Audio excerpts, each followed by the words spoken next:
Assalamualaikum warahmatullahi wabarakatuh. Bahwa dasar hukum atau sumber hukum dari perkara pidana pada umumnya dan perkara tindak pidana narkotika adalah pertama, Kitab Undang-Undang Hukum Pidana bagi yang lama maupun yang baru. Yang kedua, Kitab Undang-Undang Hukum Acara Pidana Undang-Undang Nomor 8 Tahun 81. Ketiga, Undang-Undang Nomor 35 Tahun 2011 tentang narkotika. Keempat, Pedoman Nomor 11 Tahun 2001 tentang penanganan perkara tindak pidana narkotika. Yang kelima, Pedoman Nomor 18 Tahun 2001 tentang penyelesaian penanganan perkara narkotika dengan rehabilitasi dengan pendekatan keadilan restoratif.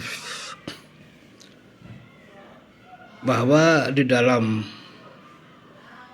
perkara pidana kita mengenal adanya penyelidikan, penyidikan, dan penuntutan. Penyelidikan adalah serangkaian tindakan penyelidik untuk mencari suatu peristiwa yang diduga suatu tindak pidana dan menetapkan apakah dapat ditindaklanjuti dengan penyidikan.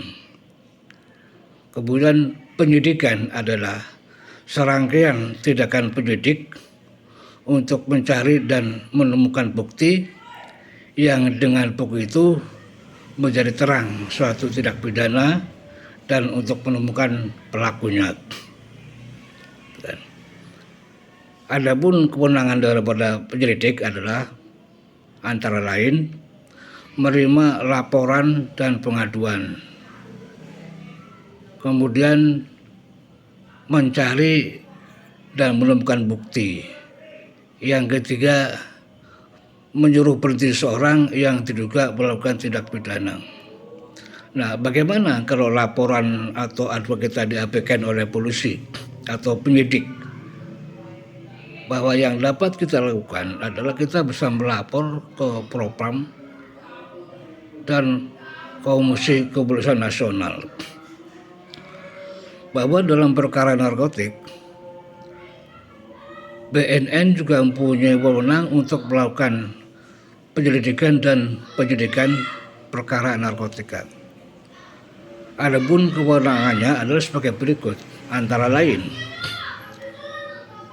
melakukan penyelidikan terhadap kebenaran adanya lapor atau keterangan tidak penggunaan atau penyalahgunaan narkotik. Kemudian melakukan tes urin,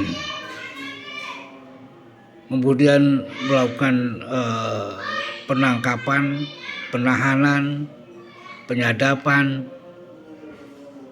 dan mengambil sidik jari. Itu antara lain kewenangan dari penyidik baik polisi maupun BNN.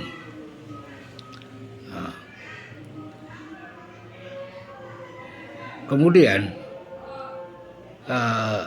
penyidik tidaklah melakukan suatu pemeriksaan terhadap tersangka. Penyidik bisa membolehkan atau mengizinkan tersangka didampingi oleh advokat. Jadi di sini fungsi paralegal bisa mendampingi atas perintah advokat atau mendapat surat kuasa gitu. Dan penyidikan juga dapat dihentikan dengan alasan tidak cukup bukti, bukan merupakan tindak pidana, tersangka meninggal dan daluarsa. Kemudian penuntutan adalah yang dilakukan oleh jaksa penuntut umum. Jadi ketika penyidik telah melakukan suatu pemeriksaan dan dianggap sudah selesai, maka berkas dilimpahkan kepada kejaksaan. Dalam hal ini jaksa penuntut umum mempelajari kalau sudah lengkap atau belum lengkap dikembalikan ke polisi dengan memberikan tunjuk, dan kalau sudah lengkap dikembalikan ke kejaksaan sebagai penuntut, kemudian dia membuat suatu dakwaan, selanjutnya diserahkan ke pengadilan untuk diproses, disidangkan dan sebagainya. Demikian pemahaman saya tentang paralegal narkotik. Demikian, Assalamualaikum warahmatullahi wabarakatuh.